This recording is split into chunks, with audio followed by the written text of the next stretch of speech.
어제 오후와 오늘 보수 진보 언론에 나와 있는 사드를 둘러싼 북핵 위기를 둘러싼 칼럼의 내용이 극단적입니다. 한반도 위기설 끝부터 집어먹는가 하는 이 제목의 칼럼이 있고요. 또 다른 칼럼은 한반도 위기 속에 과거에 매몰된 후보들이라고 이야기를 하고 있습니다. 한 사람은 한반도 위기에 지금 본질은 북핵이고 미국은 북핵 문제를 이스라엘처럼 주변 국가의 핵시설을 폭격을 하든지 안 그러면 북한이 핵을 포기하지 않으면 체제가 무너지든지 여기서 끝을 봐야 된다 이야기를 하고 있고, 실제로 지금 그렇게 지금 결론을 몰아가고 있습니다. 자, 여기에 한국의 전문가들은 툭 하면 이 북핵 문제를 해결하는 부분에 대해서 반대 입장을 보이고 있는 유력 후보들이 많습니다. 자, 선제 타격도 안 되고 사드 자체도 반대한다. 그러면서 대화, 사자회담, 육자회담을 해야 된다. 그리고 중국과도 대화해야 되고 북한을 설득해야 된다 이야기를 합니다. 자, 설득해서 될 일이고 대화해서 될 일이면 여기까지 왔겠느냐라는 문제고, 상대가 원하는 것이 설득하러 오기를 원하겠습니까? 핵을 인정해주고 그 대가로 돈가방을 또 들고 오기를 원하겠습니까?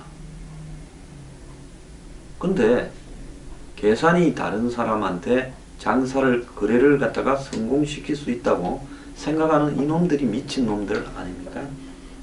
그래서 우리 차기 정부가 들어서면 이번 기회에 정말 전쟁을 각오하더라도 북핵을 제거를 해야 된다라고 생각하지 못하고, 제가 여기서 전쟁을 각오한다라는 것은 전쟁을 찬성하거나 원한다라는 뜻이 아닙니다. 자, 어느 시대든 그 시대에 위기가 있었습니다. 그 위기를 그냥 넘어가려고 노력한다고 넘어가지지 않습니다. 자, 영국의 2차 대전 직전에 챔벌레인 정부가요, 독일과 전쟁을 안 하려고 넘어가려고 엄청 노력을 했습니다. 그래서 히틀러하고 회담도 하고요, 설득도 하고, 독일이 체코 슈테덴 지방을 합병을 하고, 더 나아가서 주변 국가를 조금씩 건드리면서 병합해 나가는 이런 노력을 할 때까지 영국은 겁을 먹고 그걸 방치하고 있었습니다. 결국은 폴란드를 침공해서 어쩔 수 없이 전쟁이 벌어졌지만은 그 전쟁 초기에도 이길 만한 그런 의욕도 없었습니다. 그러다 보니 영국 프랑스 연합군이 덩크르크에서 아주 치욕적으로 후퇴를 하고 프랑스 파리가 며칠 만에 함락되고 하는 일들이 벌어지지 않았습니까? 그 예에서 보여지듯이 상대가 무력으로, 폭력으로 문제를 해결해 나가고, 그러면서 자신의 힘을, 과시를 통해서 한마디로 이익을 보려고 한다면 그때는 설득이 불가능하다라는 부분을 2차 대전 직전에 독일과 영국, 프랑스의 관계에서 명확하게 입증이 된 바가 있습니다. 지금 북한을 멈추게 하는 거요, 핵 미사일 인정해 줄게, 말로만 더 만들지 마라, 그리고 너네들이 더 만들지만 않고 핵실험만 안 하면 너네들한테 우리가 돈을 얼마씩 줄게, 한마디로 있는 거 다 틀어서 핵과 미사일 만들어 놓고 그걸로 갖고 협박을 해서 주변의 사람들한테 통행세를 죽을 때까지 그다 먹는 겁니다. 깡패가 길목을 총 한 자루, 칼 한 자루 들고 길에 한마디로 통행을 못하도록 장애물을 치고 통행하고 싶으면 차나 사람에게 돈을 거두는 것과 똑같은 짓을 하고 있는데, 이 부분을 경우에 따라서는 깡패를 체포하기 위해서 폭력이 발생할 수도 있다라는 상정을 하지 않고 깡패를 설득을 통해서 해결하겠다는 것은 깡패한테 매달 얼마씩 상납하겠다라는 걸 약속하는 것밖에 없다라는 겁니다.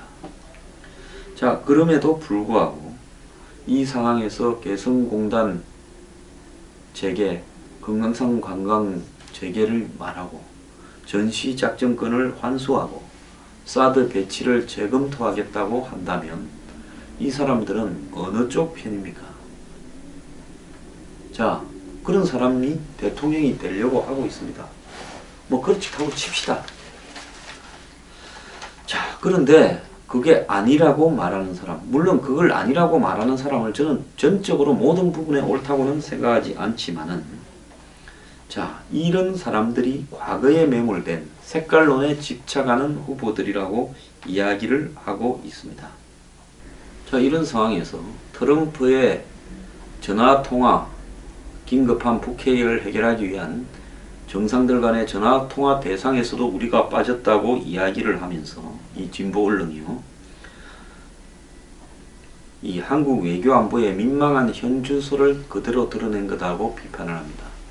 자, 박근혜 전 대통령을 누가 쫓아냈습니까? 자신들이 쫓아내서 대통령이 없어서 통화가 안 되는 부분을 누구 탓을 하고 있습니까? 자, 쫓아낸 게 잘못됐다 어쨌다 하는 게 아니라 우리 스스로 그런 상황을 만들었으면 감수를 해야지.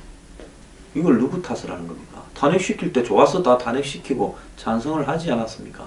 그러면 어쩔 수 없이 감수해야 될 부분이지. 이럴 줄 몰랐습니까?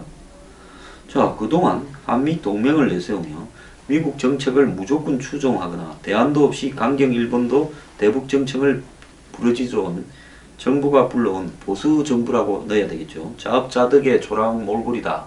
이렇게 말을 하는데 제가 묻고 싶습니다. 무조건 추종을 했다라는 게 무슨 이야기입니까?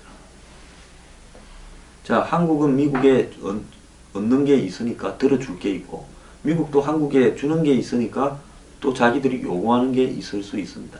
국제관계가 주한미군을 3만 명이나 주둔시키고 우리 국방비의 몇 배가 되는 장비를 한국에 주둔시키고 있습니다. 이 장비들은 시간이 되면 폐기되어서 또 새로 깔아야 되는 돈이 지속적으로 들어가는 겁니다. 이 3만 명의 병사들 월급은 미군 병사들요, 미국 정부가 주고 있습니다. 자, 미국이 이렇게 하는 부분이 미국의 필요성 때문이다라고 또 치부를 해버리겠죠.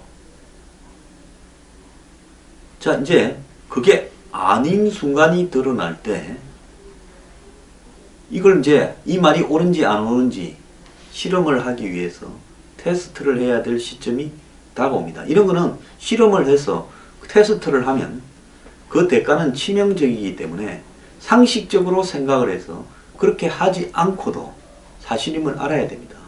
성경에 보면 환생한 예수가 꼭 내가 환생했다는 걸 만져보고 눈으로 봐야 확인을 하겠느냐라고 하는 말이 있는데요. 자, 미국이 자기들 필요성 때문에 주한미군을 주둔시키고 있다라는 것이 그렇지 않다라는 걸 확인을 함으로써 당신들이 잘못 생각했다라는 걸 알게 된 시점이 머지않아 올 것 같은데, 그때는 그걸 알아봤자 같이 죽는 것이니 무슨 의미가 있겠나 싶기도 합니다. 자, 미국이 무엇 때문에 전시작전권을 노무현 정권 때 갖고 가라고, 청와대에 제가 그때 같이 럼스펠드하고 들어간 제 아는 사람, 노무현 전 대통령을 만나러 같이 들어간 사람을 한국 언론과 인터뷰를 주선했는데 그 사람이 그날 노무현 전 대통령을 만나러 같이 들어갔습니다. 자, 저 틀림없이 전시작전권 넘겨달라고 하고 우리는 마치 그걸 안 넘겨주려고 할 것처럼 생각할 거다. 그래서 이번에 가면 저 사람이 넘겨달라고 하면 바로 줘버리자고 합의까지 하고 들어갔습니다. 아니나 다를까 전시작전권 이제 넘겨주시오. 그래서 럼스펠드가 뭐라 했습니까? 각하, 당신은 이미 열린 문을 굳이 뭐라고 열려고 하여 갖고 가시오. 우리 주려고 각오하고 왔어. 빨리 갖고 가라고, 하루빨리.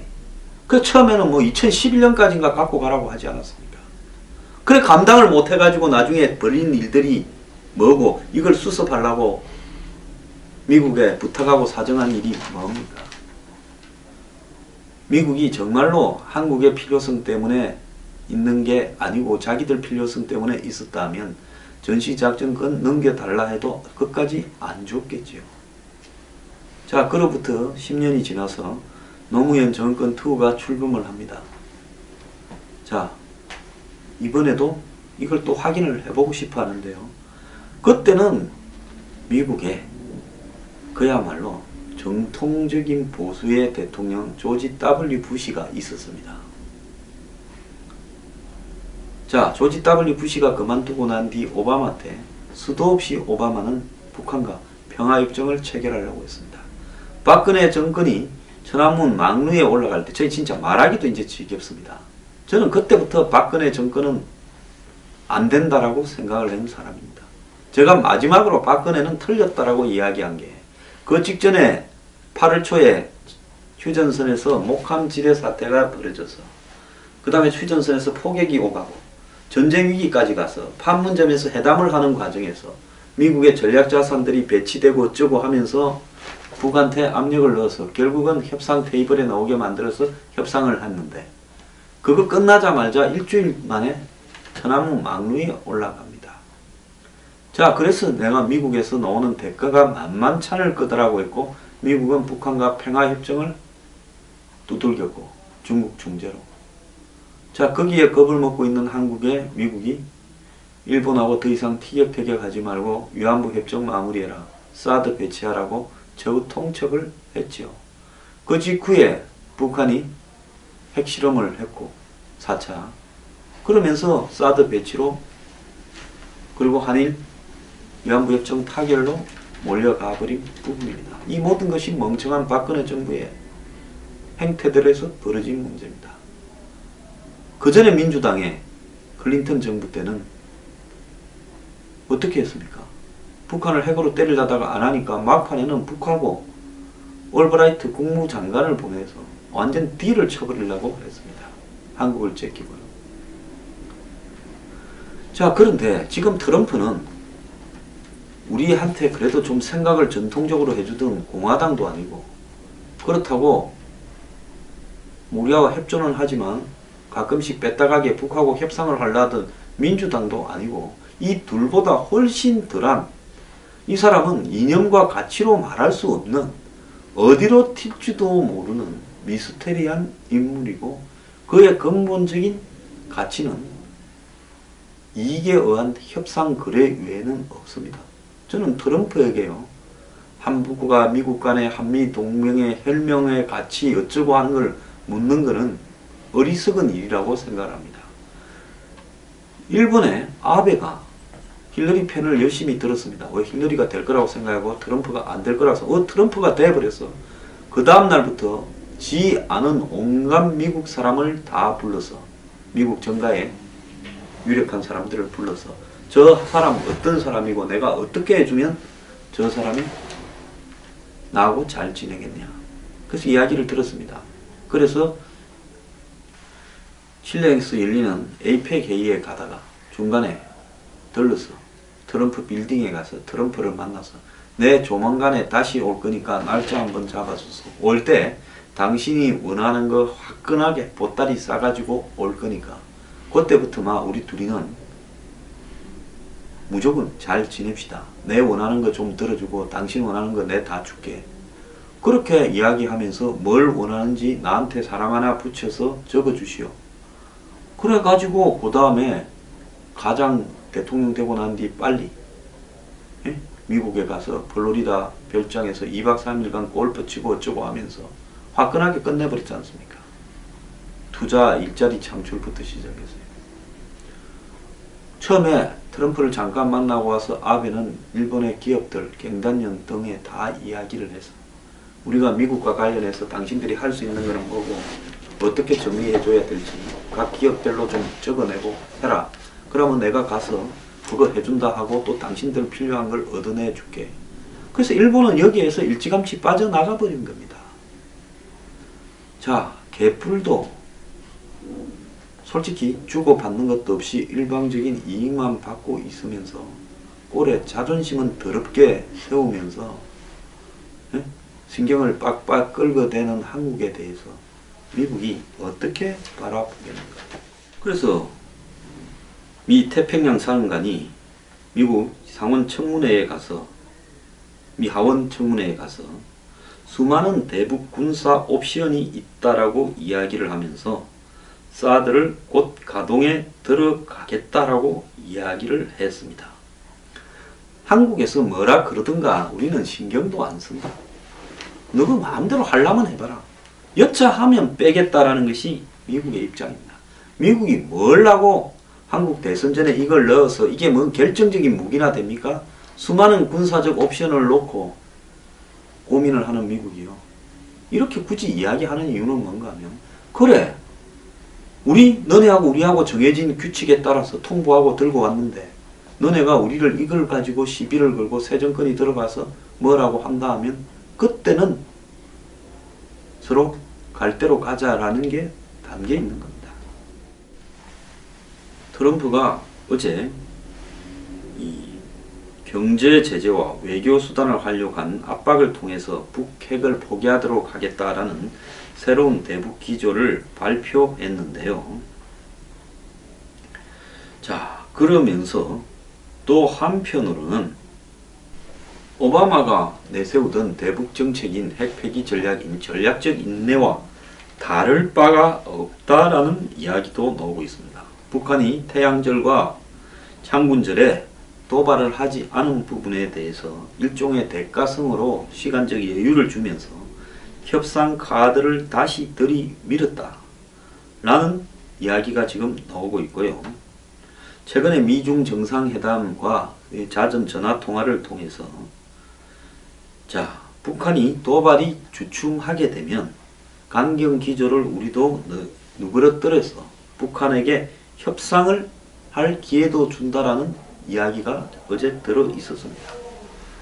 그러면서 군사적인 부분보다도 외교적인, 경제적인 압력 부분이 더 강조되었습니다.